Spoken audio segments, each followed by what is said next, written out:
you've championed so many of the sort of other folks' wilderness agendas throughout the Congress. Can you talk a little bit about your own backyard and the Tumacácori's bill? Tumacácori. This, I gave a talk the other day back home, and I said I'm going to stay in Congress as long as it takes to get this thing done, because it was our first bill we introduced. We had problems with Homeland Security and their resistance to the legislation. We overcame a lot of the ranchers' resistance. We've made all kinds of accommodations to interest groups that were concerned about that. We think it's ready to go, and we think we have a better sounding board with the new Homeland Security Secretary. When then Governor Napolitano endorsed the legislation when I introduced it, so we think we have an entry point there. Not to say that there shouldn't be any security along the border, but to mitigate and to get the concurrence of Homeland Security. That happens, I think the bill's going to roll. Any sense of timing on when you're thinking about moving it forward? We've got about 2 weeks from the time we've had the discussion, going back home, retouching base with everybody, and having a follow-up meeting with Border Patrol and Homeland Security. We're going to file the identical language with the opportunity to move language if that's what it takes, and then that's going to be one of our earliest hearings on wilderness. Talk a little bit about beyond Tumacácori's conservation initiatives, for your backyard, in your district, that you'd like to see beyond Tumacácori's, and things that you've got. Expansion of some of the monuments. Okay. Saguaro East and West. That's what I talked about, the acquisition. It's not entirely in my district, but it is in the backyard, and that is the whole issue with San Pedro and the ecosystem there in the river, and what growth is doing and not doing. In that bill that we should vote on is a very important feasibility and sustainability study for the river that I think is going to give us clues as to the policies that need to be in place. And then I really want, as a precedent setter, work with our neighbors to the south on some binational, bilateral management strategies, joint operations between our park on this side and the reserves that are on the other side. It's a great opportunity for corridor issues. It's a great opportunity for some joint management strategies. It's a great opportunity for species protection, and I think it would be a good precedent to do something significant, not just a paper treaty, but a real initiative that has the binding commitment of both countries. If we can do that, I think that would be a nice one to have down there.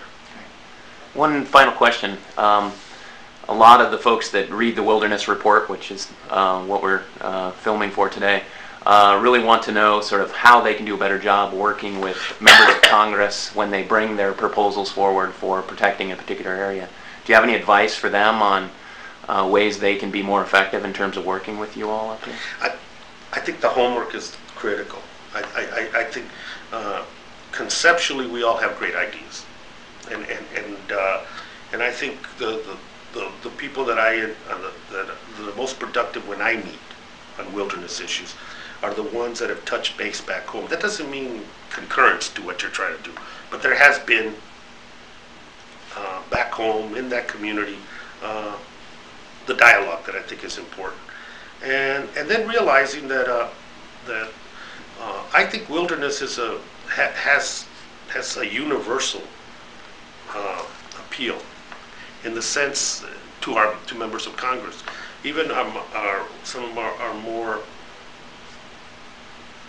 members that hardly ever vote for any real environmental issues are the first to want to have a conveyance or a wilderness area set aside in their particular districts or their states. So there's a convergence point there, and I think not to be afraid to talk to someone that is presumed to be opposition is also a good strategy, because they have their own vested interest in their district as well. And if you, a little piece of advice, and if it's an area in which, particularly out in the West, in which you have a corresponding presence of a native tribe, their support and their participation is critical.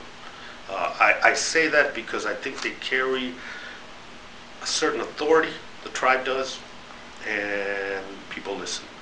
And we have, those have been very successful. And I always encourage people, if there is a Ute community nearby, Awesome community nearby, bring them into the process and get their endorsement, and they become part of the team that brings it forward. Congressman, let me start off by just asking, you've always had public lands and protecting conservation work as a priority, set it as a priority for you. Where's that come from? Talk to us a little bit about that. It's a good question, because I think it comes from, honestly, from the rich political and social history of the region that I'm from, Southern Arizona. I mean, we were blessed with having Mo Udall as our representative for so many years, and obviously that's a cornerstone of his legacy, and so we all grew up with that ethic. Absolutely. And then and then we're very rich in cultural resources, historic resources, and the Sonoran Desert. So, you grow up around those things, and as I got older, I didn't take them for granted anymore. And as I got an opportunity in local government to do something about setting aside land, some conservation initiatives, and that's the region, and that's probably where the political instinct for it and the background for it came from.